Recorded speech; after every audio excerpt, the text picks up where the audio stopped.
hold hands and close your eyes. It's midnight, and you're listening to the Ghost Story Guys. Welcome to the Ghost Story Guys. I'm Brennan Storr. I'm Paul Bestall. And this is a show where we talk about spooks, specters, and all the other things watching us from the shadows beyond the campfire. Some conversations only make sense after the sun has set, and this is most definitely one. Thanks for tuning in. This is episode number 184, and we're coming to you from that tiny mountain cabin you dream about, but can never quite reach. Paul, my poor broken friend, how are you doing?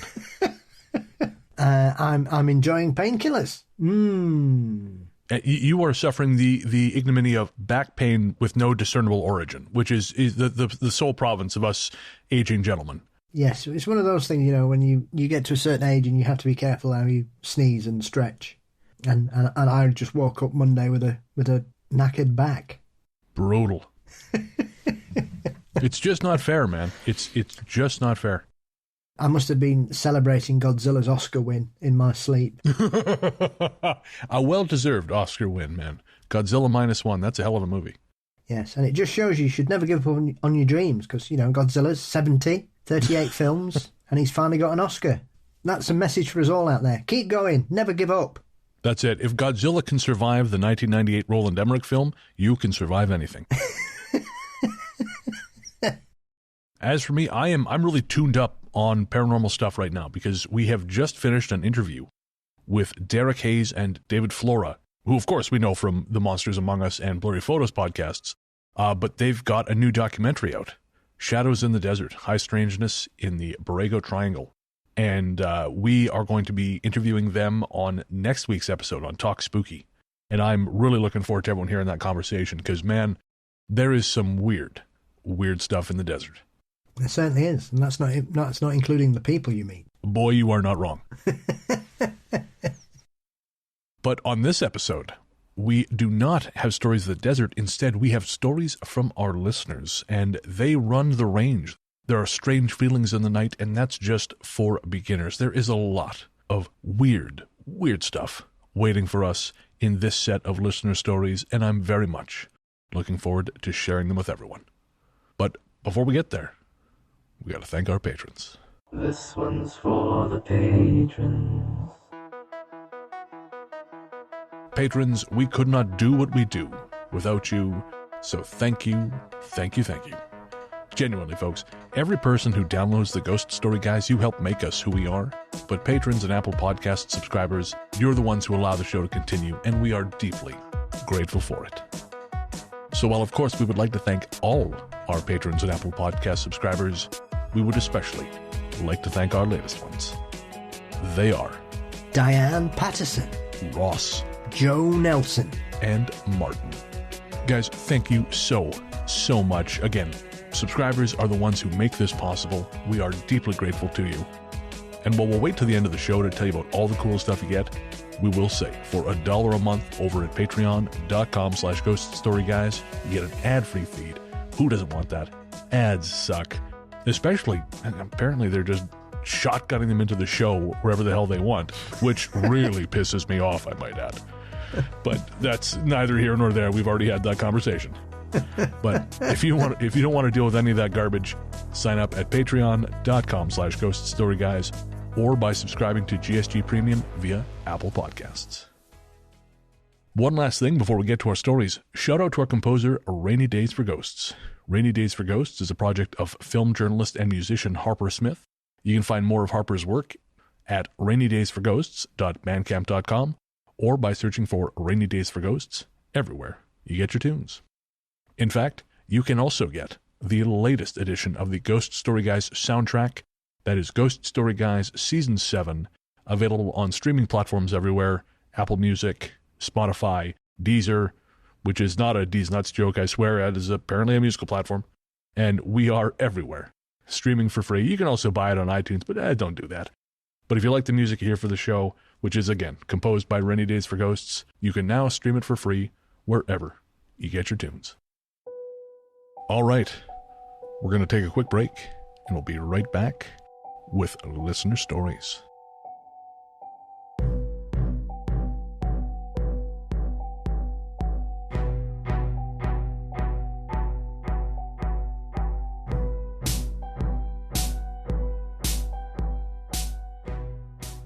Our first story is called What's It All About, Redcap? And it comes from Laura. My morning routine at home in Burlingame rarely changed. At 5 a.m., I'd head out the door before dawn and walk to the coffee shop for my daily pick-me-up. It was early October, when the air is crisp and cool. The morning sky is still dark, the moon full, and a handful of stars still visible, even though ribbons of light blue, orange, and pink were visible eastward. I could see everything clearly. I ambled down my walkway and turned left onto the sidewalk. Standing on the corner, about 2 houses away from me, was a young man. We locked eyes. The first thing that should have alerted me was that I hadn't slowed my pace walking towards him, nor thought about crossing the street. I did not feel the slightest bit of danger or concern, oddly.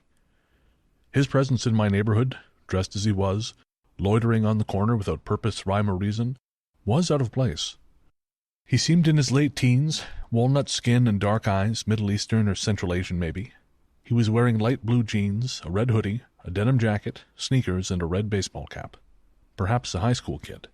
He had a look in his eyes of either surprise, sorrow, or perhaps both. I couldn't say.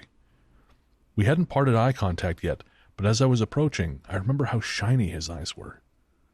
I started to feel that there was something unusual about this man. He lacked substance. I don't mean that he was shallow or vapid. I mean he didn't seem to be made out of flesh and bone. Although he appeared as solid as any human, he didn't seem alive somehow. I was about half a house away from him now. All the previously mentioned thoughts and speculation happened within seconds of us locking eyes. My eyes left his as I glanced down at his torso. I could see through him now. I could see him and what was behind him simultaneously. On the next block, the one behind him, is a church with a lovely raised stacked stone planter full of flowers and a relatively small glass cabinet that spelled out the schedules and sermons for each Sunday. How was I able to read the sign through his torso? He fully vanished before we would have been side by side. There was nowhere he could have gone. I was at the corner now and could see down the roads in 4 directions. Not possible. Intellectually, I had to deduce he was a ghost. But my mind wasn't ready to accept that reality. This isn't something one just notices and shrugs off, but if I put off believing my own eyes, then maybe it didn't really happen. I crossed the street and continued on my coffee trip. As I walked, I heard a rhythmic swishing and light thud with each of my own steps, very close to me. I often hear my own footfalls echoing if I'm wearing boots or high heels, and if the surrounding environment is just right, but I was wearing ballet flats. My footfall made no sound for there to be an echo. Swish, thud. Swish, thud. I looked around myself searching for whatever was making this sound. I looked at the towering eucalyptus trees for woodpeckers, squirrels, or raccoons. Nothing. There weren't any cars that had passed by this entire time either. Swish, thud. The sound came to a sudden halt once I reached the end of the next block and didn't continue again. Had this ghost had the audacity and cheek to walk invisibly next to me? Was he mocking me now? Had his sneakers and jacket combo accounted for the sounds? Why couldn't he carry on with me as far as the coffee shop? I grabbed my coffee and returned to the corner where I'd clapped eyes on him. I sipped my coffee, trying to debunk what I had seen.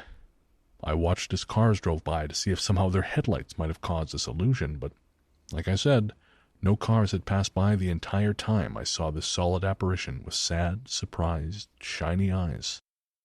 10 years later, I am still trying to grapple with this. Not so much that it happened, but why it happened. I mean, what's the point? Why can't these ghosts tell us why they are making themselves visible?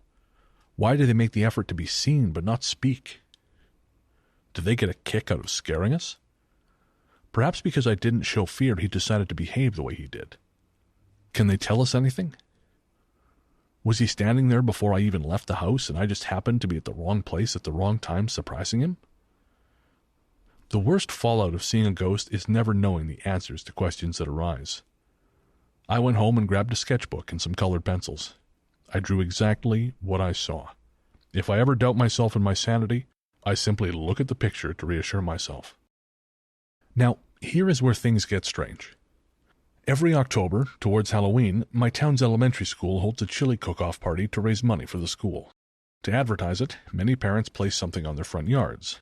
Scarecrows, Adorable scarecrows with yarn hair and a sweet smile, holding a sign giving the date and time of the event.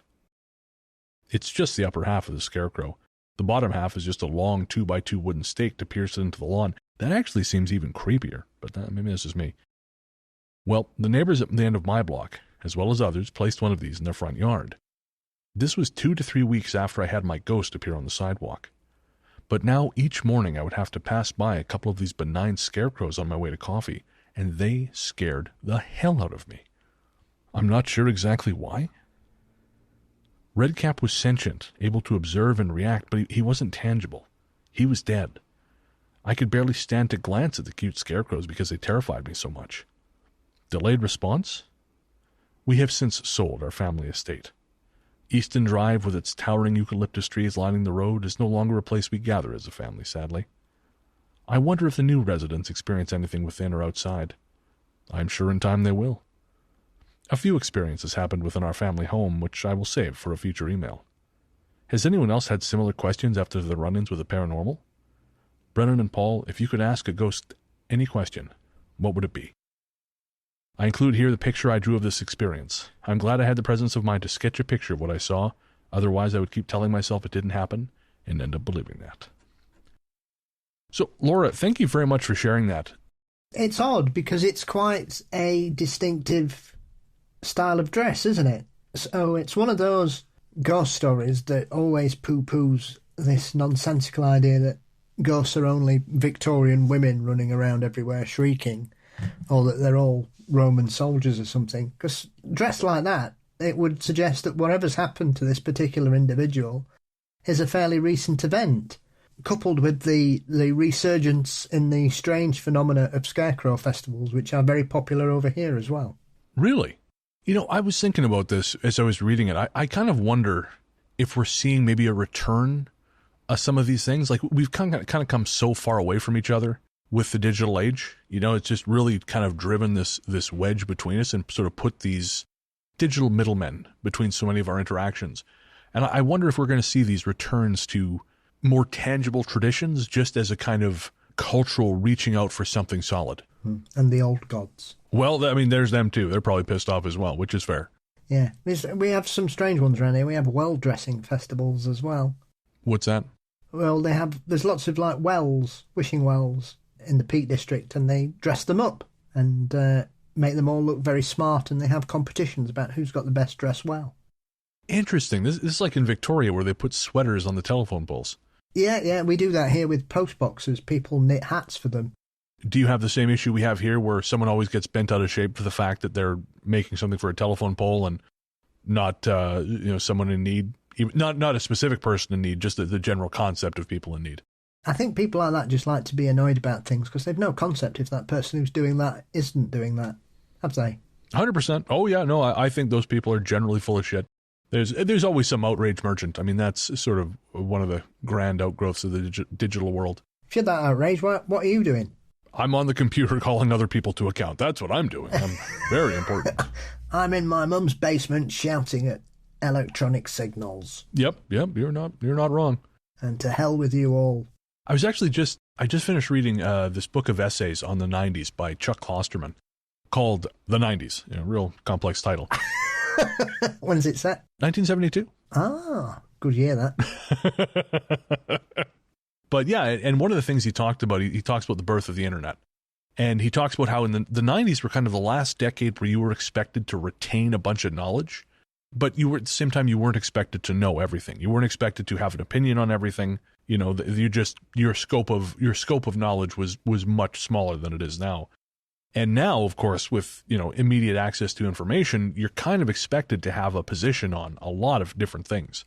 And I was thinking about that, and I almost feel like with the advent of all this garbage that AI is putting out, and it's sort of affecting our ability to rely on the information on the internet for true information, I wonder if it's going to sort of push us back into physical space to a certain degree. The same way we're kind of doing these festivals where, we're going to do the scarecrow thing. That's becoming more of a deal. I wonder if the just proliferation of bullshit and vitriol on the internet is going to kind of force, it's almost like a course correction, going to take us back to that sort of 90s mindset where, no, you can't know everything. You can't possibly have a hot take on everything. You shouldn't have a fucking hot take on everything.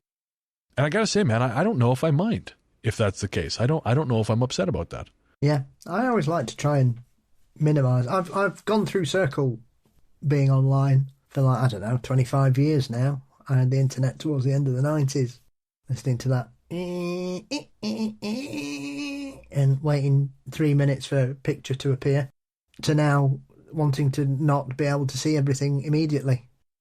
So I think it's good, and I think it's difficult. The thing about the internet is, I think most people have gone through that everything makes me angry phase, and I decided a few years ago that I just don't give a shit about things I don't like. I'm not bothered, right? I'm not getting pulled into stuff. I'm not talking about it. I'm not arguing with people. If anybody wants to try and pick a fight, I just block them. I don't give a shit. I'm not interested in discourse and conversation because you're a moron.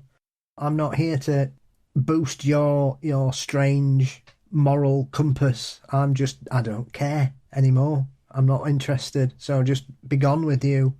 And I think more of us are realising that we don't have to engage with that. You know, and I say that as a man, which is a lot safer place to be on the internet than a woman. Oh, yeah. I mean, I still get some strange messages, but certainly nothing in comparison to some I would imagine, and well, some I know. And I've been shown over the years by female friends. I think anything that makes us reconnect with communities on a physical level in a celebratory and communal way is only a good thing. And I think the other thing about that is, I think a lot of people have kind of got some kind of internet hangover from the lockdown as well, that I think it's burned a lot of people out. That could very well be. I strive to spend as little time as possible on the internet. And don't get me wrong, I like the internet. I have a job because of the internet. But I also don't want to live there. It's like hanging out with me. It's a nice place to visit. You wouldn't want to live here. Yes, I find myself having more days. I deliberately try, like weekends, I try not to go online as much as possible. Yeah. Saturday, Sunday. So I'll only go on if I have to do something specific, but I don't waste it. I think working 9 to 5, most people tend to use the internet to keep them going through their jobs in some capacity. Not that I'm suggesting I do any such thing. Of course not. No, not at all. Things you can learn, multitasking. But I think it's always good to have breaks from stuff. So, you know, I mean, I've been quite fortunate because I've been captured some Time Life books the other day. So I've been delving into those and chuckling to myself about some of these strange creatures and stories in them. Amazing. Yeah, I think you posted some pictures on Instagram of those. I'm sold on the fact that they had a felt cover of the books. Oh, very cool. And they're all as smooth as a pimp's overcoat. Yeah, because if there's one thing I need, it's more books. Oh, yeah, I'm sure if we asked Julie, she would 100% agree. Yeah. Oh, yeah.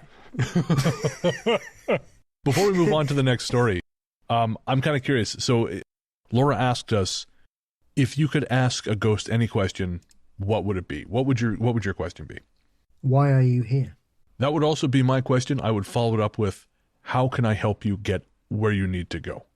Or is there something I can do to help you get where you need to go? I just want to know why. Why are you here? What does this mean? I'm here to watch you jerk off. I'm sorry, I don't know where that came from. Yeah, that's one for the patron special. Hey, well, we'll see. Maybe I'll leave it in. Who knows? Robin writes, I say I'm a new listener, as I discovered your podcast a couple of months ago, but I will admit that I have been binge listening and have almost fully caught up now. Being a single mum, I've been cleaning houses my entire adult life, and since I don't love to talk to people, I put in my earphones and listen to ghost stories to help distract me from how disgusting people keep their houses, but it keeps me in business, so be filthy. I also love finding someone who is from my home on Vancouver Island.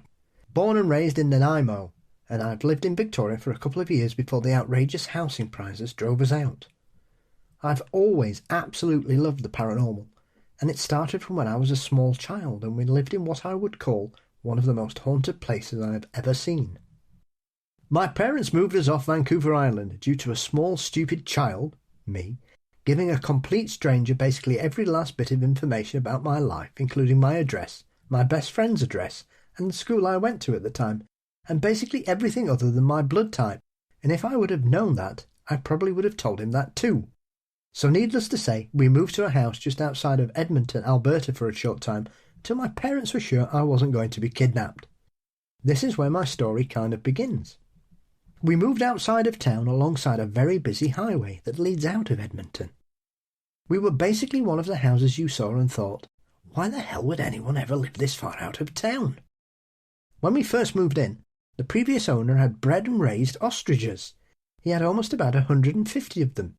However, he needed to move to save his business, because he told us that most nights one single dog would break into his barn and kill about 9 of his ostriches. Now my dad, being from South Africa, he knew about the strength of an ostrich kick, and he didn't believe the guy. We moved in and saw that the unfinished basement was covered in all kinds of weird symbols, and it looked like ritual stuff. My parents, having 7 kids, very quickly finished the basement and painted all over the stuff.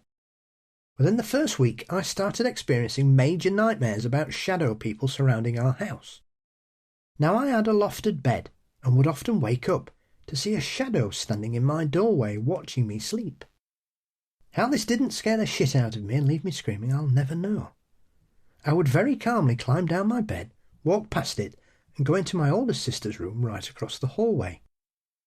My siblings sleeping in the basement would often wake up to hear something walking up and down our stairs, over and over again. We had horses, and my parents ended up getting chains to keep the gates closed because more often than not, they would be walking back to the house, turn around to see our horses booking it out of the now open gate. Living right next to a highway, as you can imagine, this was incredibly dangerous.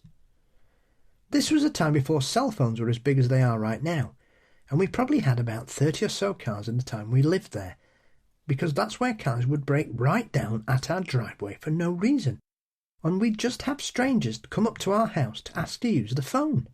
In fact, being kids and assholes, we would often play a game to see which car would break down in front of our house.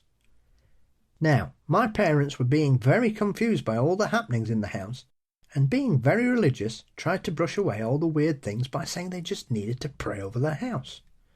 Well, not only did this not work, it straight up pissed off whatever was there, and it decided to take it out on me.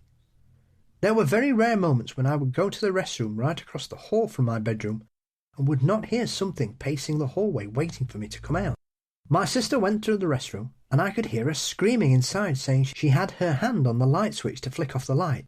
She flicked off the light and then the door closed, locking her in. So thinking that she'd cut herself, I opened the door from the outside and she would be on the ground sobbing because she couldn't find the light switch or the doorknob. It had just disappeared in her hands. Whatever this was, it was definitely growing in confidence.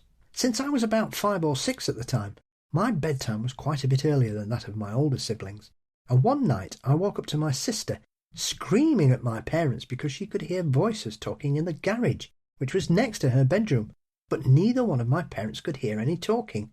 But my sister just kept screaming at them, "Can't you hear them? Can't you hear them?"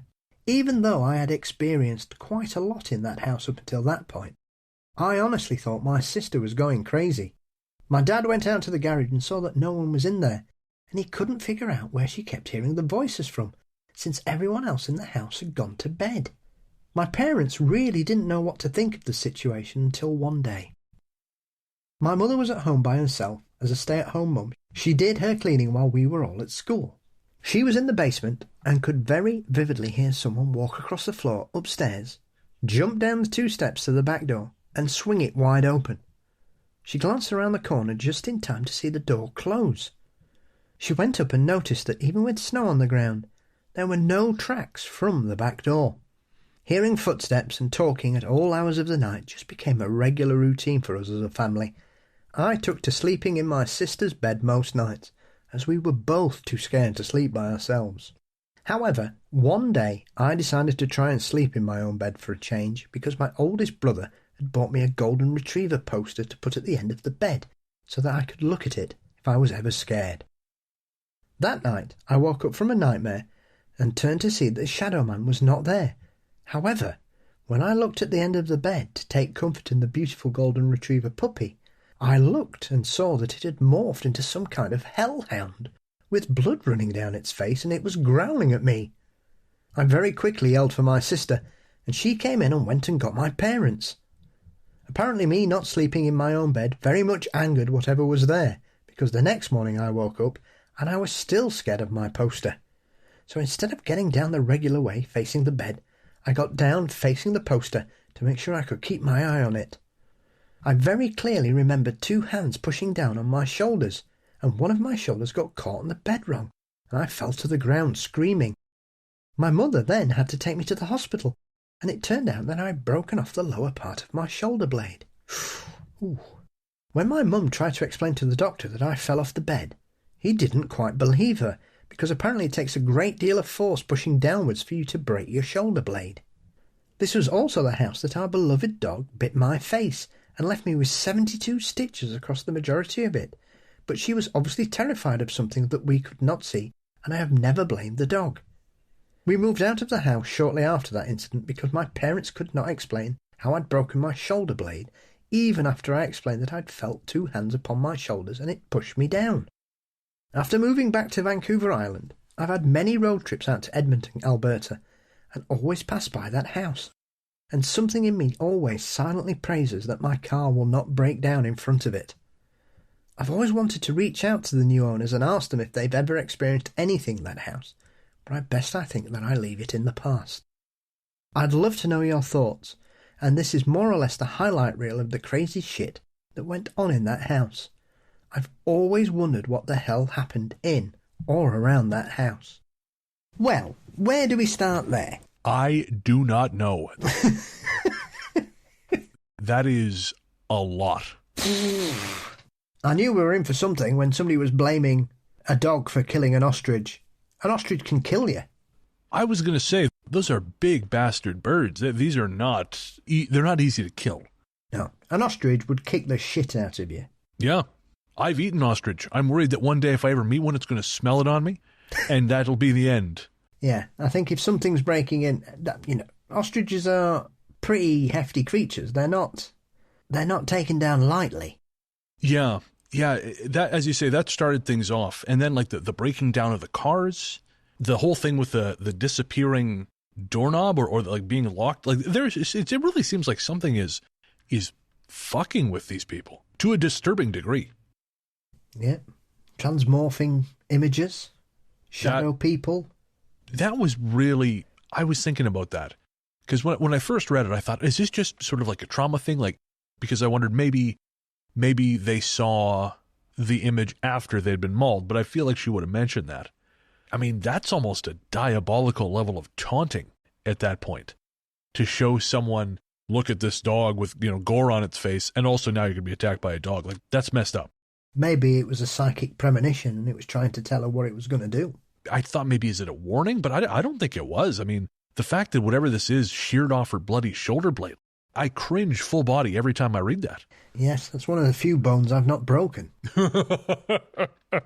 Yeah, Robin, I cannot imagine the amount of pain you must have been in. And again, especially for a sleep paralysis incident. That is, in fact, I think the most violent sleep paralysis incident I've ever heard of. Yeah. I know a really good paranormal researcher who lives in Edmonton, and I wonder if Robin could reach out to her to see if she knows anything about it, because it might be interesting to see if she's heard any stories about that. Yeah, Robin, that's worth a look. Of course, Paul is referring to Morgan Knudsen, host of Supernatural Circumstances. Funny enough, actually, I watched a lecture she gave for the Edmonton Public Library System a couple months back, and she talked about a few places in Edmonton. So yeah, she might be a good resource, Robin. Get in touch with her and tell her Paul and Brennan sent you her way, and not to blame us if anything paranormal happens. Yeah. Well, if anyone can handle it, it's Morgan. She's a tough lady. Yes, absolutely. If nothing else, she might set it on fire. There we go. It's sort of interesting, like when she says whatever this was, it was growing in confidence. That really, I found disturbing, because it does seem to be the case. It ramped up, and I really think this might be the most genuinely unpleasant spirit we've talked about on the show in recent memory, or whatever. Spirit, I say spirit is sort of a catch-all term, but I can't think of anything else we've had that's been this openly malevolent. I mean, well, it's quite funny because prior to diving into the stories, we were talking about the San Pedro poltergeist, which is also a very vicious little shit, wasn't it? Can you fill the audience in a little bit on the San Pedro poltergeist? Yeah, so this happened 1989, and a woman, Jackie Hernandez, contacted Barry Taff of the Entity case to say that she believed that there was a malevolent poltergeist in her house that was threatening the health of her and her children. The neighbours validated Jackie's beliefs, and so they went, and they weren't overly convinced by her experiences and what she was saying to them. But they kept in touch, and then a couple of weeks later she rang them frantically, telling them, oh my God, whatever's here is really trying to hurt us. We need help. I can't stay here. I can't stay here. And so they went, and they began to do some real investigation there, and it had all kinds of stuff. Like, you had the blood plasma dripping out the cupboards. Jesus.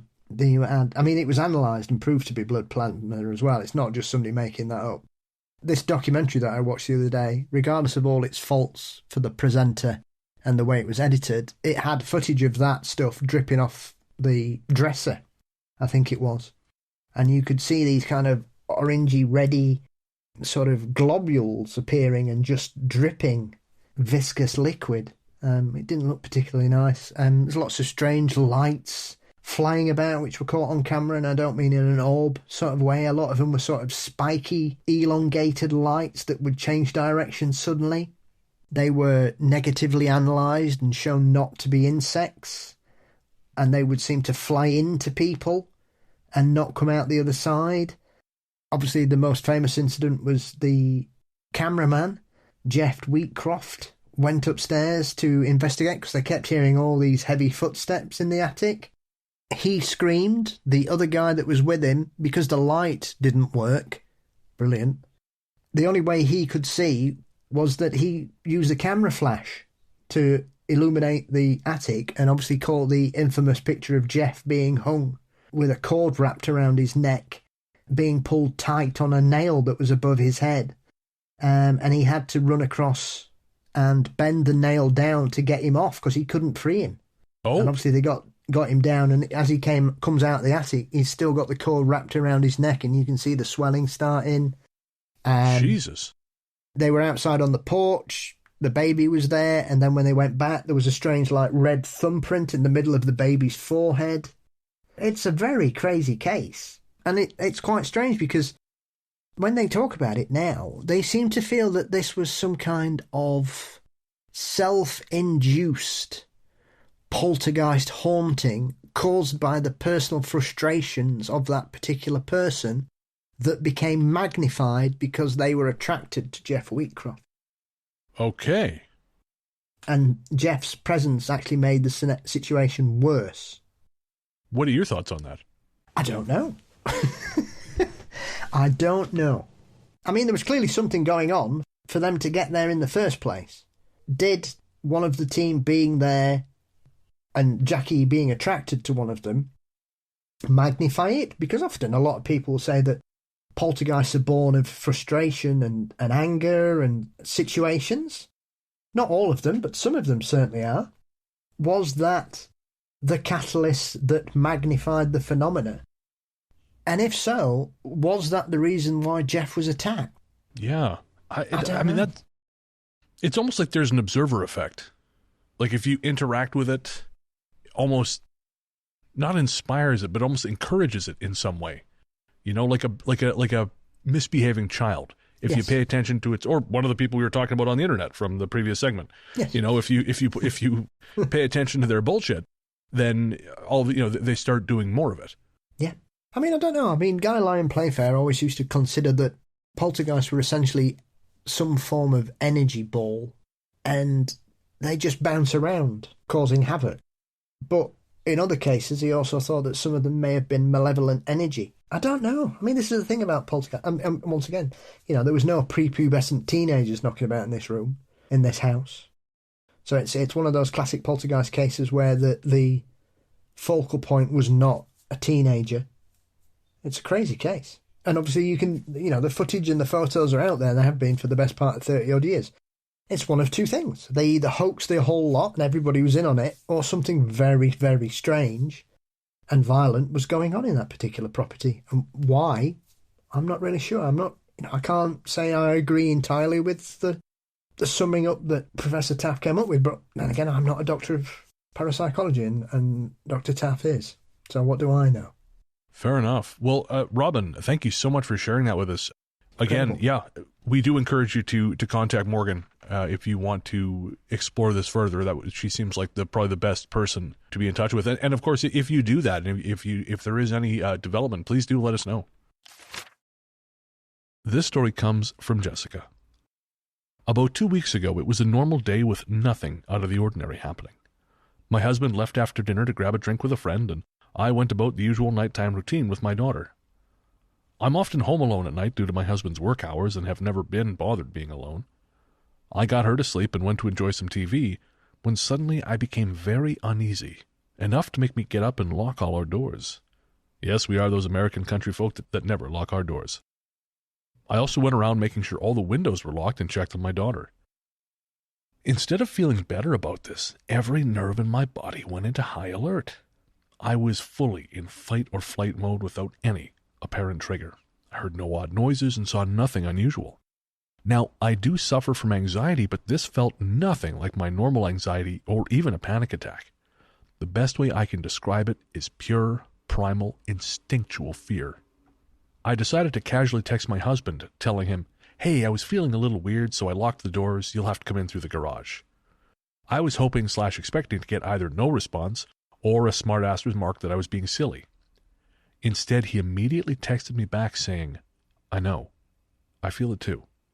Then, make sure the doors are locked, get the gun, I'm on my way home." Now, every hair on my body was raised. I sat on my bed with every light in the house on, gun by my side, waiting for my husband to get home. My heart was pounding, and I was running through scenarios of what to do if someone attempted to get in the home and how to protect my daughter. Never in my life have I felt like this, and never in my life have I felt the need to have my gun beside me, but everything in me told me I needed to have protection. Throughout this time, my dog began pacing at the front door, barked, moved to the side door, barked, then went to my daughter, then to me, and repeated. Now, I know he could have just been playing off my energy, but this was very uncharacteristic of him. This went on for about 20 minutes when suddenly my heart began to slow. I could breathe easier, and I noticed the dog had stopped pacing and laid down at the foot of my bed. I looked at my phone. It was about 10:05 p.m. My fear just melted away, and I felt calm again. 15 minutes later, my husband got home, came in, asked if I was okay, and unprompted said, whatever it was either happened or passed on between 10 and 10:10. About that time, my anxiety went away, and I knew everything was okay. In the heat of the moment, it had felt as if I was in danger, but once it passed, it felt as if it was more of a feeling that something bad happened somewhere to someone, and my husband agreed. We texted family and friends to make sure everyone was okay, and they were. We scanned Facebook and news reports the next few days to see if something had happened in our area. Nothing. I guess I'm just wondering if you have any thoughts on this or any suggestions on ways to protect our space in case something should happen to pass through in the future.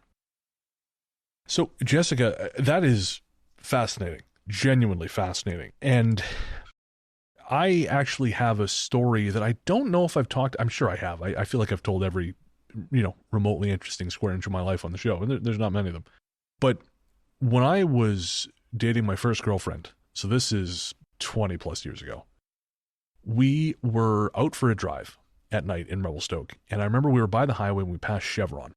And for whatever reason, we both went through the same thing. We were in the car, but we both became just anxious together as one. And I know there's the whole, folie à deux thing where you could maybe, and that's sort of how I've written it off over the years, because she could be a little bit, maybe a little too inclined to believe a paranormal explanation as opposed to something rational. And honestly, I was the opposite end of the spectrum. Like a ghost could have done a lap dance for me, and I would not have clued in. So again, we were kind of a bad fit, essentially. But we both had that. We both had this moment of intense anxiety being in that area. And once we got out of there, it passed. Now, I don't know why. I don't know, was it just one of us got anxious for some reason, as I sometimes do, and she picked up on it, or vice versa? Or did we just kind of brush up against something? It's impossible to know, but I very much know what you're describing. And it doesn't get reported or mentioned that often. Maybe people just shrug it off as a funny feeling or something. But, I mean, Keel talks about it in the Mothman Prophecies, about those balls of fear that you could walk in and out of.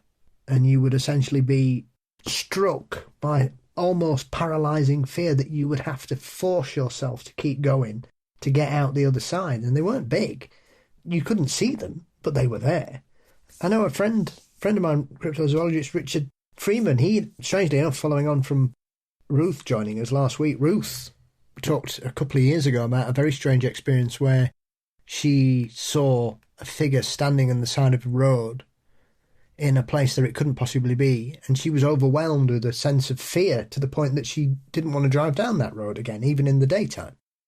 And Richard doesn't live too far away from that, so him and a fellow cryptid hunter, Jackie Tonks, went for a drive, and they drove through something in their car. Something came through the car. They didn't see it, but they felt it.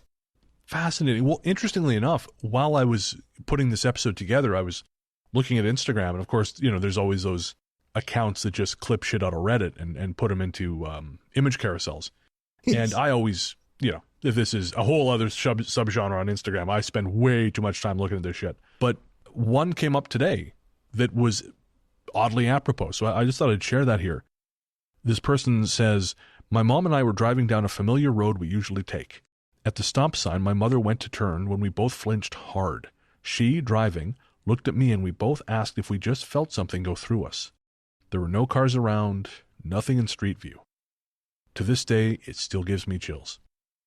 When we talk about how many haunted roads there are around the world, I'm sure many people have driven through somewhere and gone, "Oh, I feel a bit strange." For all you know, you might have just driven through the local ghost. One last thing this reminded me of is, and I not to go back to this well again, but is there's a chapter in Strange called Just Around the Bend, where a family from Nanaimo actually goes to Revelstoke in the late 80s, and they're south of town, and they're going around this place called Montana Slough, and halfway around, everyone in the car starts having that same feeling of like panic and dread.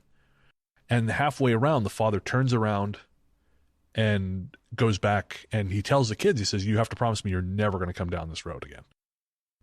But they all felt it. They all individually felt this terror.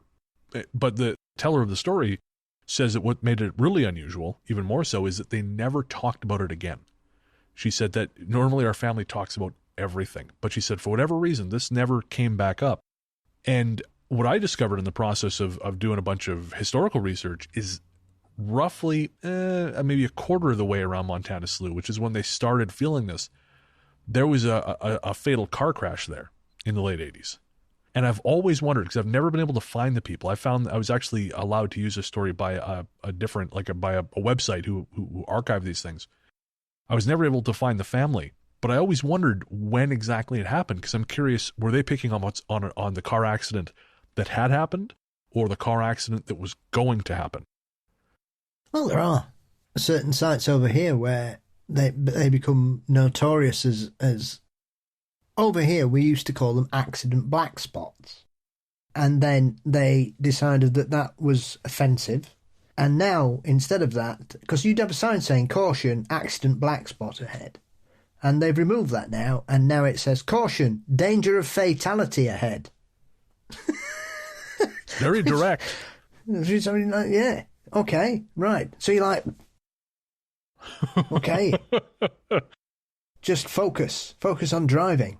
So it's, even though, there are some dodgy roads, there are numerous places where certain roads, for whatever reason, where it's bad design, the topography around the road surface, the local weather, Certain roads do seem to end up being a magnet for tragedy for a variety of reasons. And I think sometimes if something happens on that particular road, it imprints itself upon there. And some would suggest that perhaps sometimes it wants other people to experience what happened to them for whatever reason.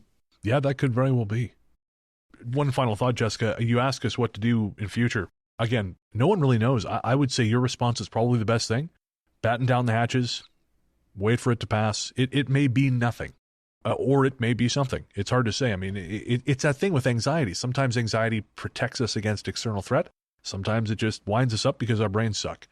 But the fact that both of you felt it, I think it's, again, I think you did the right thing, and I think in future that's the best you can do. So thank you again, Jessica. Our next story is from Kyla. In about 2006, my brother was living in the Benchland in BC, Naramata specifically, and they just had my niece. They were renting a house in a vineyard, and the house was infested with mice, so my parents and brother set about finding a better place for his young family to live in the area.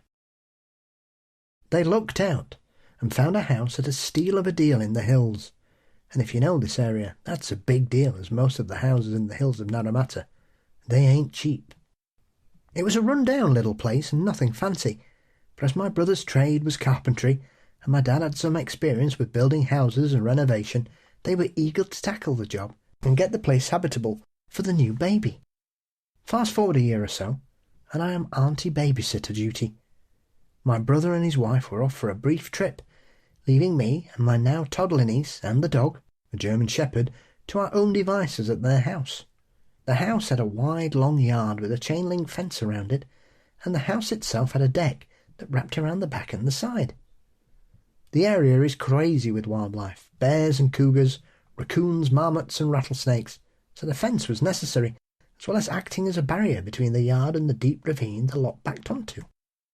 As I mentioned, bears were frequent visitors to the neighbourhood, but they would generally stay outside the fence. The dog also had a particular bark he would use when bears were around. He was very brave and a fierce protector of the property, and he didn't miss a beat when it came to watching out for the house and the family. On one of the nights I was babysitting, I was awoken in the middle of it by the sound of footsteps. I was sleeping on the couch in the living room. The wall to my left was all windows looking out to the deck and the backyard. Worried that it might be my niece wandering around, I got up, rapidly realised that my niece was still asleep. Further, the dog was sound asleep in the front entrance. He had a dog door to the backyard from there. I could hear his snoring from the hallway. As I walked back to my bed on the couch, the footsteps continued and I realised they were outside, on the deck. Looking out of the window, all I could see was pitch blackness. No moon, and the deck was just barely visible. The steps weren't heavy. They were distinctly bipedal. They weren't scurrying or sneaking. It was like someone that was just walking around the deck, taking in the night air. I turned on a kitchen light, thinking I would see someone. As the light flooded the deck, I realised there was no one there. The footsteps stopped. Looking deeper into the yard, I could still see nothing. Even more disturbing, the dog was still asleep. Normally he would be barking his full head off at the slightest thing in the yard. I mean, even a quail would set him off. After a while, not hearing anything else, I checked the locks on the door and somehow managed to get back to sleep, though worrying, of course, because the windows were so close. When my brother and his wife got back, I did mention it to him, and he was just as surprised as I was that the dog hadn't reacted. But he also mentioned that he and his wife would get the occasional feeling of being watched from within the house. When they'd first arrived, they'd have lights that turned themselves on and off, though he assumed it was just faulty wiring, and it stopped itself after a while.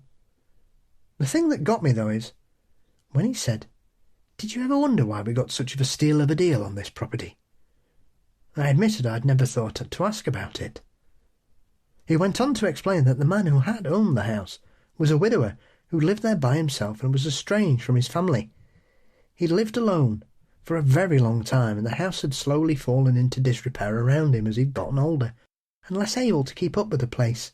Eventually, He'd actually died inside the home, and no one had discovered his past until about a month after the fact. Kyla, thank you for sharing that.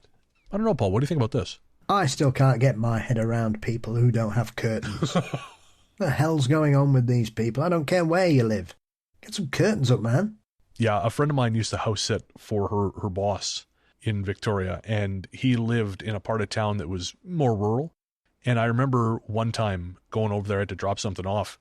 His back windows looked out onto this, so I guess like a river. So he didn't have any curtains.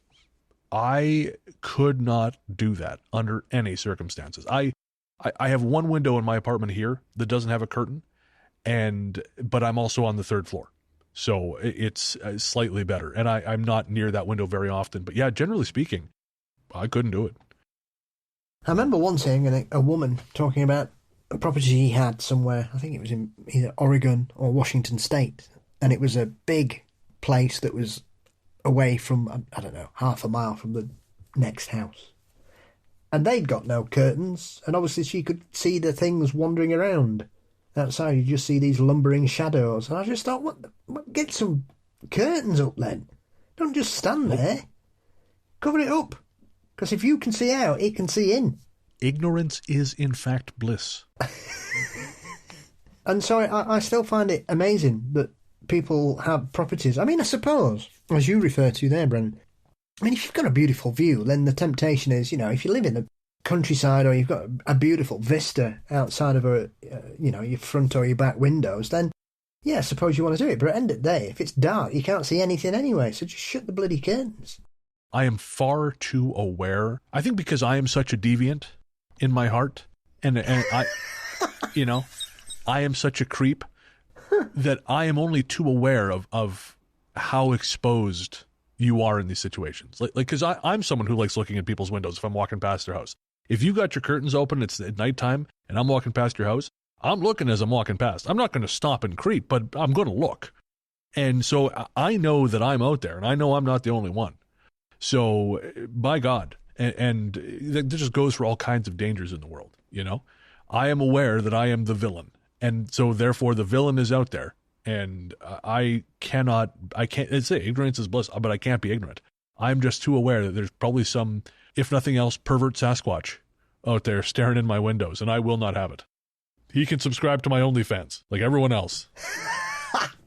Well, that was really weird as well, because it kept weeing on the gate really high up as well. Really? So this genuinely could have been some kind of thing. Oh, it was definitely there. They recorded all sorts. David Ellis from the Olympic Project went and spent quite a considerable period of time there and recorded a lot of calls and everything. So there was a lot happening at that place over a considerable period of time. Not only would I have curtains, I would have just bricked up my windows at that point. Time to build a bunker, like Tremors. It worked for them. It will work for me. But this, I think, it's clearly the old chap just having a nighttime wander, taking in the air. It sounds, soft footsteps wandering around. But the fact that you'd got a dog on high alert that couldn't hear it, which is quite unusual, because often animals react to things that we can't see, and this one just didn't give a monkeys. So maybe he found it a pleasant spirit, and therefore didn't feel the need to react because he knew it didn't mean any harm. Or this dog's just a real son of a bitch, and he was like, well, get him. I don't care. Go for it. Do your worst. I'm not getting up. You never know. It might have been patrolling itself to protect the niece. Yeah, it doesn't seem sinister. Like, it feels creepy, I'm sure, when you're in it, because no one likes being watched, and having all that shit go on would not be great. It seems upsetting, because the unknown always is. But yeah, as far as, especially considering some of the stories we've had so far on the show, this actually seems relatively benign. Yes, pleasant. Thank you very much, Kyla. This story comes from Anonymous. Anonymous says, please do not use my name. Done deal. I gave a lot of thought to what you said. So this is more of a different way to think about spirits. As a multi-generational native of Gettysburg, Pennsylvania, I've always been annoyed by the phrase ghosts of Gettysburg. For the boys and men that were killed here, all they knew of Gettysburg was trauma, pain, and sorrow. They are not of Gettysburg. They are ghosts at Gettysburg. However, most of the town still treats them like family, and the general public will never know about the majority of them. To most of us, the ghosts of Gettysburg are/were our cousins, aunts, uncles, and so on. I get very upset when people want to go out and agitate a spirit because they want to see it. To me, it is no different than if you went into a hospital or nursing home with the goal of agitating the people there because you want to be entertained. My first job was at Soldiers National Museum, previously the Charlie Weaver Homestead. The basement was the location of the notorious Pit. I knew at some point I would have to work in a haunted building, so I avoided anything about ghosts in town. I worked there for 2 years. When you opened there would usually be a few toys from the shelves on the ground, and I would get the occasional feeling of not being alone. I would talk to the feeling when alone in the building. I would call it Billy. I never felt unsafe from it. My spidey sense telling me to leave immediately happened twice while I was there, and twice it probably saved my life. First time, I was working a weekend during the winter, alone in the building, cold day but crystal clear blue skies.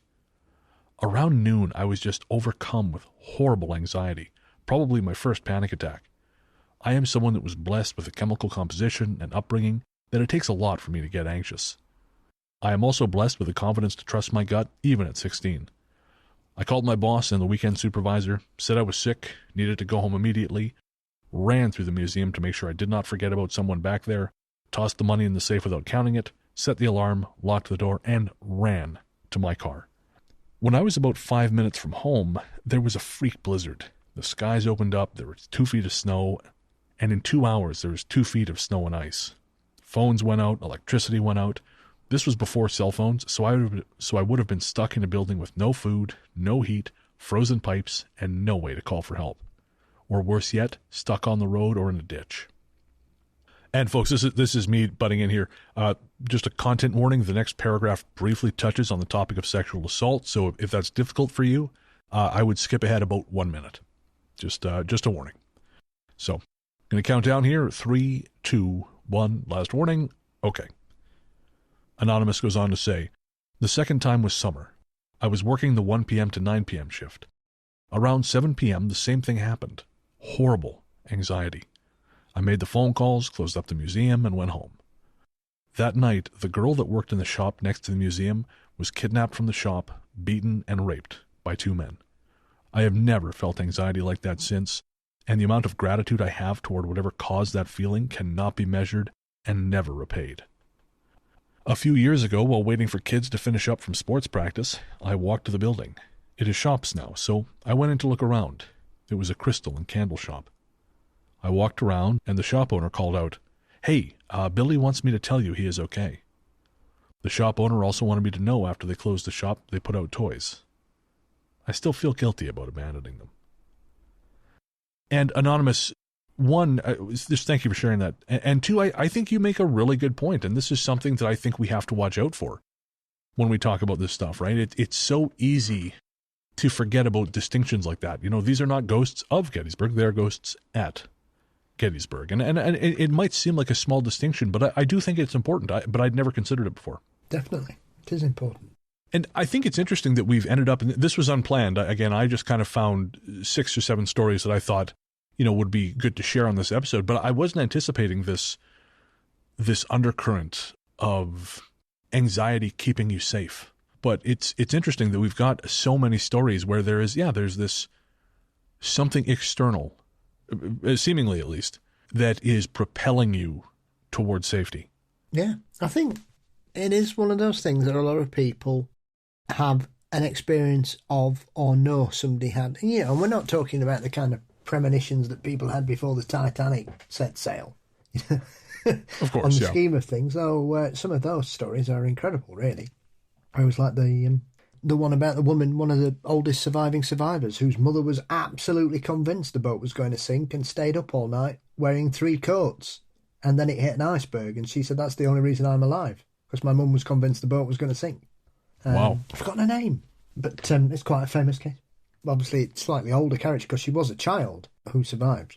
Anxiety can often be quite debilitating for people, but I think sometimes it's almost like the paranormal's giving you a push to safety for whatever reason. And some may say, is that a loved one coming back? Is that just your own intuition firing up for some particular reason? Or is there something else at play? Who knows? But it's intriguing. Interestingly enough, I just remembered this, but so earlier today you messaged me to say that you weren't sure if you were going to be able to make recording because your back was in a really bad way. And I told you, don't worry about it. One way or another, we'll figure it out. We'll make something work.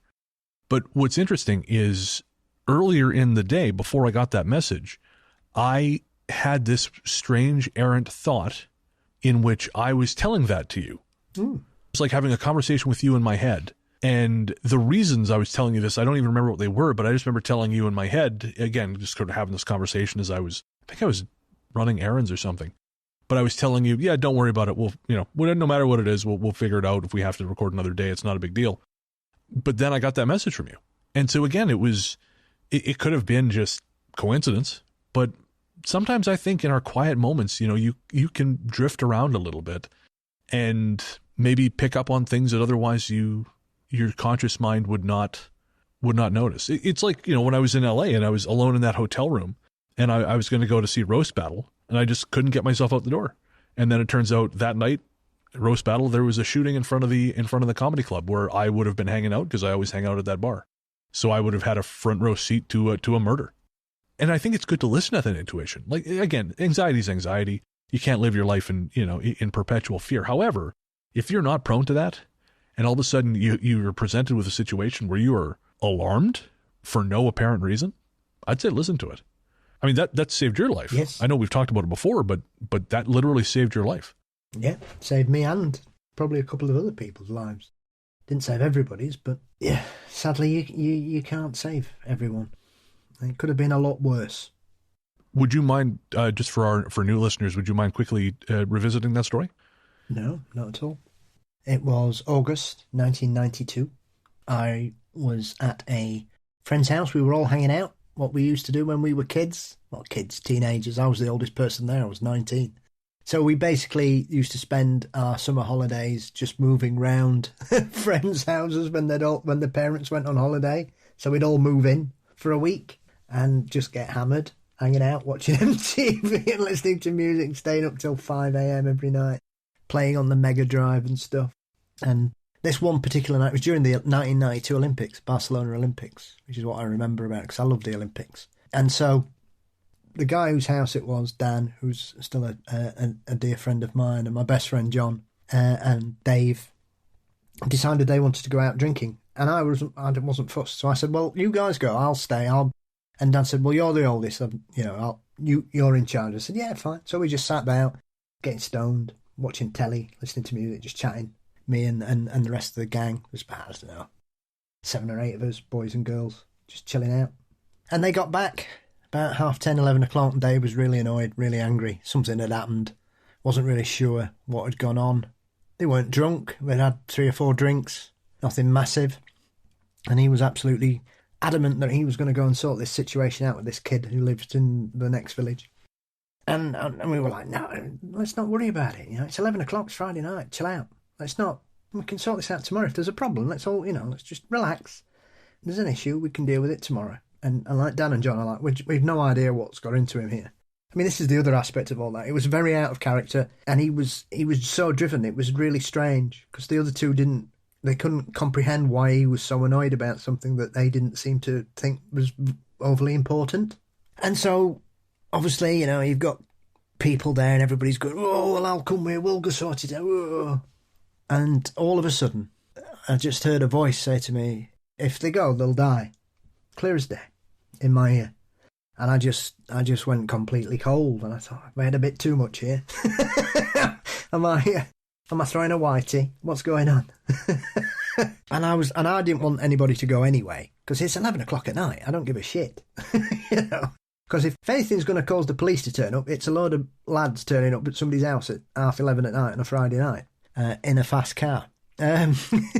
Might be daft, but I'm not stupid. And so I was like, no, come on, let's just leave it. And they wouldn't do it. And like 4 or 5 of them were saying, yeah, we'll go. Right, we're going. And I just lost it. And I'm saying to him, you can't do, if you're not going anywhere. And it said it again to me, louder this time. And I was convinced that surely somebody else could hear this because it was so clear and so loud in my ear. I was getting really upset now because I was like, this is really odd. This is awful. But obviously, this was now beginning to upset everybody else because I was like saying, you're not going. Something terrible's going to happen. If you leave, there's something bad's going to happen. And I was getting angrier, and Dave was getting angrier. And my best mate said, oh, you're just being a dickhead. Stop being stupid. Whoa.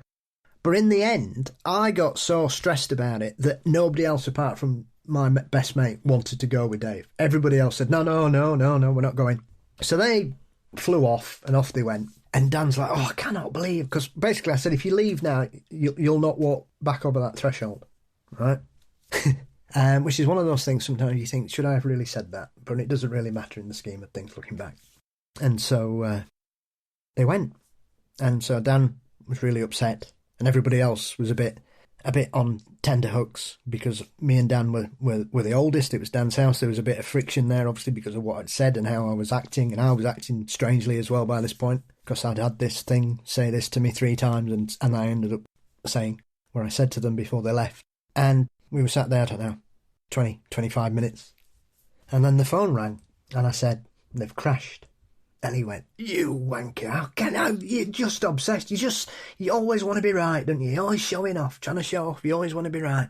And he picked the phone up and it was just a very frantic woman saying there'd been a car crash and Dan was seriously hurt. And Dan's like, what are you on about? What are you on about? I'm Dan. You talking about? Is this a hoax call? Is this a joke? And it ended up that John had been collapsed in the middle of the road and outside a house and a lady had come running. A car had stopped, and a lady had got out of the car and come to him, and then somebody had come running out of the house and seen what had happened, and then John somehow had told them they needed to call Dan, there'd been an accident, and he managed to give him the telephone number. I mean, this kid had got 2 broken legs, he broke 6 ribs, fractured his arm, he'd ruptured his spleen, he'd fallen out of a car, stuck 12 foot up a tree that had hit it at 80 miles an hour, to taken off, and he'd fallen out, he'd kicked the window out, fallen down, crawled up a banking, and then walked across the road. He broke both his legs, he snapped both his legs in the middle of his shin. Oh, and my he'd God. walked into the road, tried to flag a car down. The first car nearly ran him over, which is quite funny. We were used to laugh about saying he'd survive a car crash and then he'd get run over trying to get help. Because that's how stupid he was at times. And then he'd managed to fall, and then there was a car behind this other car, and they stopped, and that's what happened. And eventually it all found out. So they sorted it all out. Dan and 2 of the other lads, John and Ryan, they went, and once again, I said, right, I will stay here. And nobody knew what to say. It was weird, because everybody was looking at me as though I had cursed them, or had I seen the future. It was a really strange sensation because then I was filled with guilt. Had I caused it? Had I made the situation worse? And so I was dealing with a lot. And the worst thing about all this is that where the house was, it was on the top of a hill. And where the accident happened was about half a mile away at the bottom of this hill over a ridge. So if you went upstairs and looked out of Dan's bedroom, you could see the fire engines and the ambulances because we could see the scene of the crash. We couldn't see the crash because it was dark, but we could see all the lights flashing as they were trying to deal with the situation. And there aren't many days that night doesn't pop back into my head for whatever reason. Dave passed away at 4 a.m. His father had to recognise him by his jumper. Oh, my God. How John got out of that and survived, I don't think anybody knows. But if anybody had been sat in the back, they would all have been killed because all the driver's side of the car was smashed to ribbons. And it ended up that the car was a cut and shunt. So basically it was 2 cars that had been in an accident that had been welded together and sold on as a car. So it wasn't strong enough to withstand it. And it was a random screw in the passenger side rear wheel that they'd gone round the corner at a certain speed, at a certain angle, that had exposed the screw that blew the back tyre out and propelled them through the air, and they wrapped themselves around a tree. So yeah, it's it's only sort of the last 2 or 3 years that the day can go by and I'll realise that I haven't remembered it, which I suppose is a good thing in some ways. But there was lots of weird things in the aftermath. We went down. I mean, the day after, obviously, we went and the car wasn't there anymore. They tidied it up as much as possible, and we were just there, just trying to laid some flowers and just trying to get to grips with what happened. You know, nobody had slept, as you can imagine. And I noticed on the floor that there was a tape, and it was a cassette that Dave had borrowed off me because he really liked the mix on it. And somehow that tape was the only tape that had been flung out the car, and it was there on the floor waiting for me. I still have that tape. So yeah, that's ruined everybody's day, hasn't it? That story never gets less powerful. I think I've heard it maybe 2 or 3 times, but again, yeah, that is a sort of thing that time does not lessen the impact of. So again, I can't imagine its effect on you. Yeah, well, it changed my life. It saved me in a way, because I was doing too much of a lot of things and I wasn't very happy, and my life was going nowhere. And within 6 weeks, I'd moved away, and by October of that year, I found myself in the fair city of Sheffield, and I've never looked back. So I suppose that accident made me take control of my life again, for whatever reason, as awful as it was. So it changed us all. We all changed. But nothing was ever the same. Everything changed after that day. Everything changed for all of us. And I suppose I wouldn't have ended up in Sheffield if it hadn't happened. Who knows what had happened? There are times when I think about what if we'd gone? What if somebody else had gone? What if it had been the other way around? What if John had died and Dave survived? And I suppose you can eat yourself up thinking about the possibilities and what could have been and what happened, and you know, it is what it is. But it changed all our lives. Dan was another one. Dan, it changed his life. He moved away. He now runs his own very successful graphic design business in London. John has worked for the National Grid for 30 years. They kept the job. He was about to start a new job for the National Grid. And he was on... This is a strange thing about you'll never step foot over the threshold. Well, obviously Dave never came back, sadly. But when John came back 3 weeks, he was in hospital 3.5 weeks, which was quite interesting because he was on morphine for the first 2 days. He had 2 dragons sat with him, talking to him for 2 days because he was on that much morphine. And when he turned up, obviously he got both his legs in pot. So the first couple of days, first couple of weeks afterwards, he was in a wheelchair until they could find him some crutches big enough because he's 6'4". And then obviously the first time he went back to Dan's, he didn't walk in, he hopped in, and then he looked at me, and we both started crying. So yeah, it was strange, but yeah, it changed everything. Some of us for the better. I mean, there are 3 people who were there that night who died through drug addiction, through heroin, and there were some of us that. A couple of them have carried on doing the same things that they were doing 32 years ago, and the 3 main protagonists of that night that got through it have all moved away and probably changed their lives infinitely for the better. So I suppose traumatic events send people in different directions for a variety of reasons, and I'm just glad I was on the side that made the right choice for what it was worth, but it didn't feel like it at that particular time, I have to say. I really appreciate you sharing that again, man. It's all right. It's not a story I'm afraid of sharing, but it's not because of what happened. It's just that even though it's so long ago, it feels though it happened last week. You know, it's a very strange. I always remember the day after. It was absolutely tipping. It rained all day on Saturday. Tipped it down, and I stayed up for 38 hours, and then I just collapsed. Just slept for about a day and a half. But yeah, and it was just, we were all just in a daze for about a week. And I also discovered how much I hate media because they turned up at his house at 5 a.m. knocking on the door asking if, excuse me, has your son just died? Good Lord. And then his face was on the front page of the paper within 8 hours. Jesus Christ, that's grim. Yeah. And that's the days before, before the internet and social media. So they clearly had people hanging around hospitals waiting for the worst things to happen. Good Lord. So yeah, sleep well, everyone. Yeah. Well, folks, again, that was our listener stories episode. And the takeaway from this is listen to your instincts. We like to say that on the show all the time, but I always think that's worth reiterating. Don't fuck with this stuff. If you feel like you're in danger, if you feel like you're in a situation and you shouldn't be in it, go. Screw social contract, screw niceness, whatever it is. If you feel like you're not safe, go or call someone who can come get you and get you out of that situation. Just never, ever let social obligation pull you into a dangerous situation, because social obligation is not real. It's just an invented concept. It's only got as much power as we give it. But your personal safety is very real. And again, if the folks you're with, if they're going to give you shit for it, fuck them.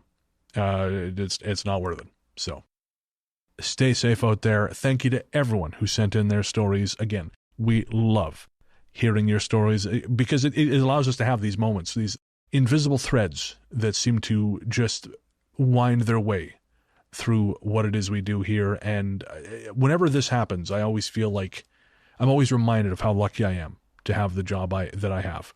And so, again, thank you to everyone who sent in their stories and allowed us to have this here today. We're going to take a quick break, and we'll be right back.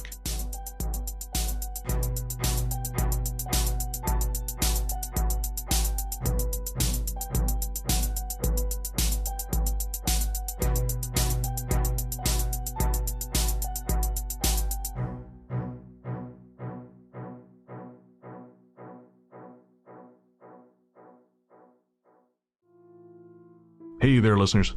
Before you reach for that skip 15 seconds ahead button, I promise you this isn't an ad. We wanted to take a minute to talk to you about mental health. On this show, I've always tried to be as honest and open as possible about my struggles with depression and anxiety, because even though we've come a long way towards acknowledging the very real damage these things can do, there is still way too much lingering stigma about reaching out for help. And when you start to feel like there's no help, it's easy to start feeling like there's no hope. But Paul has joined me today to remind you there is always hope and there's always help. We're not going to try and talk you out of self-harming right now, because we know that's not how it works. Instead, what we wanted to do was tell you something now and hope that should things get bad, you'll remember it and make a phone call or send a text message before you make any permanent decisions. As someone who knows all too well just how important mental health can be, it's never too late to reach out. In Canada, the number to call is 133-456-4566. In the USA, the new number to call is 988. That's 988. In the UK, the number to call is 116123, or text SHOUT, that's SHOUT, to 85258. In Australia, the number to call is 131114. However bad shit seems, it will pass. And no matter what your brain might be telling you at any given moment, and believe me when I say I know this intimately, there are people who love you, and people who care deeply about how you treat yourself. Should a time come when you find yourself despairing, please know that we've both been where you are, and there is a way back to the world. Take care. Welcome back. The Ghost Story Guys are Luke Greensmith, who helps us find our stories, Tanya Downing, who manages our Facebook community and assists with editing, Joseph Camo, who manages our YouTube account and is, of course, host of The Cardinal Rule, available on YouTube, Adam Lynch, who edits our video. He's also the host of the Weekly Creep podcast with Dulce, Sarah Kent, who manages our Reddit community, and the conductor of our paranormal steamboat is Mr. Brennan Storr. And of course, my friend and co-host is the one, the only, the inimitable Paul Bestel, the paranormal Johnny Carson himself, host of Mysteries and Monsters. Paul, what's coming up on M&M? This week, I dive into the world of strange phenomena in the state of Ohio, with authors Kevin Moore and Christina Smith, who both work at one of Ohio's most notable museums. And they've done a fantastic book dealing with monsters and ghosts and UFOs from their particular state. So we had a nice chat about all kinds of strange things, including Frogman, Bigfoot, and two of my very favourite UFO cases, which both seem to have occurred in Ohio, which leads me up nicely to the following week, where I celebrate 5 years of Mysteries and Monsters by going to New Zealand to dive into the world of the paranormal with the marvellous Mark Walbank. Oh, amazing. Well, because I will forget to tell you on the day, congratulations on 5 years. I know.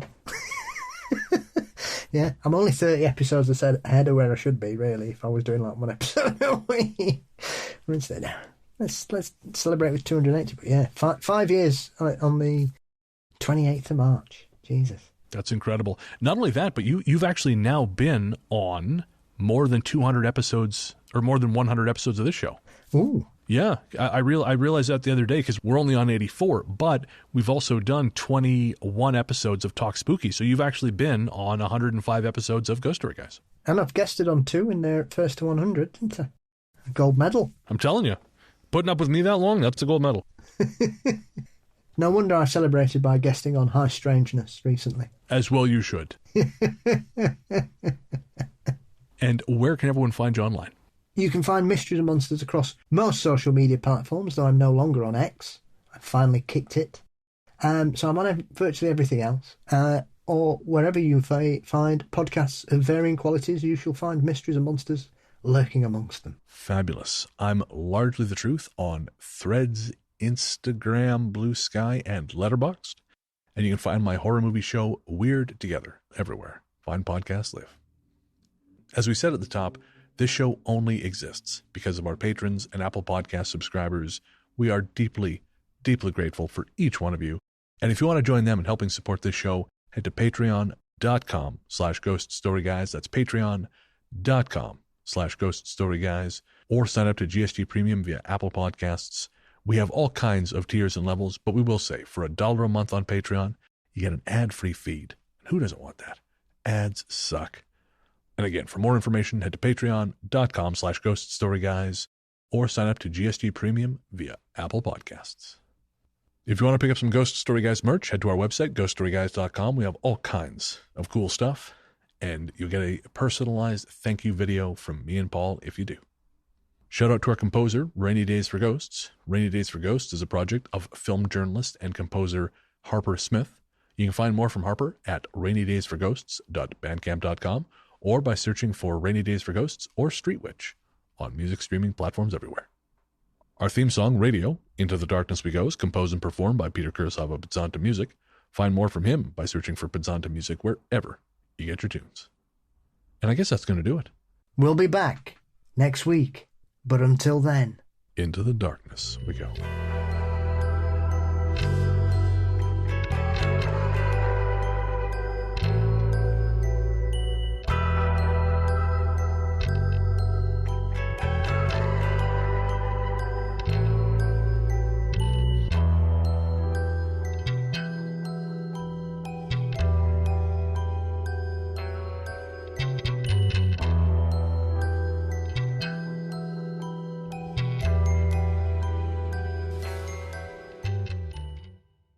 tell me about it. I was up at 8. Oh, God. Rough. Paid. Do it. You're not the boss of me. You're not my mom. Sorry, Tanya. For the noise, not for my inability to reach that particular pitch. I can't imagine that affects you one way or the other. No one wants that. No one wants to learn more about the inner life of Bren. No one needs that. It's like opening the Ark of the Covenant. My cousin and I were on this train in Morocco, long time ago now, and it was a train from Asila to Marrakesh overnight, and we got where we thought our seats were, and we thought, oh, we actually have this whole whole berth to ourselves or whatever. And so it was dark. It was me and him, and he's like, what the fuck are we gonna do all goddamn night? And I said, well, we could just tell each other about ourselves. And he said, nope, I don't want to know. Don't want to know. Conversations like that lead to things you could never unhear. And as it turned out, those were not our seats, so we were saved that particular dark night of the soul. Sorry, someone's car alarm is going off outside. Is it? Or are they here? They're really fucking annoying if they're here. Make spookier noises, please. Yeah, like that bastard that decided to start doing some carpentry at 8 o'clock last Saturday morning. Oh, that's cruel. It is. I've never wanted to own a crossbow more in my life. I'm doing this corporate audiobook right now. I'm pretty much I'm finished recording it. I just got to finish the edits. But I was working on it the other day, and I sat down to record, and I thought, I'll bang out a couple chapters, and I'll go work on other shit. Someone outside was working on some kind of power tool. It wasn't like I don't know what it was, but it just made this sound that was loud enough to be audible on the microphone. And so I thought, oh, okay, I guess I'm not going to do it. And then they turned it off. So, okay, fine, I'll start recording. Well, and chapter 12. Okay. I guess I'm not recording these chapters. It goes off. All right, I'll bite. Chapter 12. Okay. Now we're in a fight. Invisible noise. It won't stink like recent like the sauna did the other night. That was so bad I had to leave. The smell of like that. I walked in, I'm like, oh God. And I'm like, well, I'm leaving. Because I don't want this in my lungs. Like it was, and there's like this puddle of stuff on the bench. I'm like, all right, this is not optimal. I'm sorry, Tanya, you're hearing this, but I hope somebody's melted. Oh, I hope so too. Frosty, is that you? You don't want to know what they use for a nose. The best bong we ever made was out of a deodorant can with a copper pipe and a bit of gauze. Were you smoking crack? No. And we called it Teddy. Teddy? Teddy Sheringham, who was a footballer who didn't look like much, but he'd always fuck you up. And that's what this bong did. Didn't look like much, but it really fucked you up, man. So we used to get Teddy out. Oh, man. Put some tunes on, get Teddy out. I had these buddies, they used to use, they called it the parachute. It was like a plastic bag inside a 2-liter bottle. I don't even necessarily know how it worked. Oh, yeah, so you know what I'm talking. And it just like fires the smoke down your throat? No, thank you. Last man standing. On Sunday, the cinema a couple towns over is doing Dark Side of Oz, where they're playing Dark Side with Wizard of Oz. Yep, done that. I tried it once and I thought, this stops working after about half an hour. And I just assumed that by that point everyone's so stoned they don't notice, but maybe I'm wrong. I don't think it works as well as some people make out. I think it works during the Twister scene at the beginning. And again, I think by that point you've packed the bowl, you're off to La La Land, and you're not paying attention to the rest of the movie. That's my theory. After that, it's just pretty visuals. Yeah. So I'm going to have to bring something to entertain myself. A siren? No. I don't know what the fuck Good that times. was. Sound like a DeLorean. Yeah, I was going to say, it sounds like the Rapture. At least we don't have to worry about you getting zooped away, hey, big guy? I'll be all right. I'll be just here watching everybody else float off. Yep, you and me both. Again. Yeah. Always a bridesmaid. Yeah. Well, that's the problem when you're really the kind of Sandra man. I knew it. I win that pool. What were we talking about? Ghostly footsteps.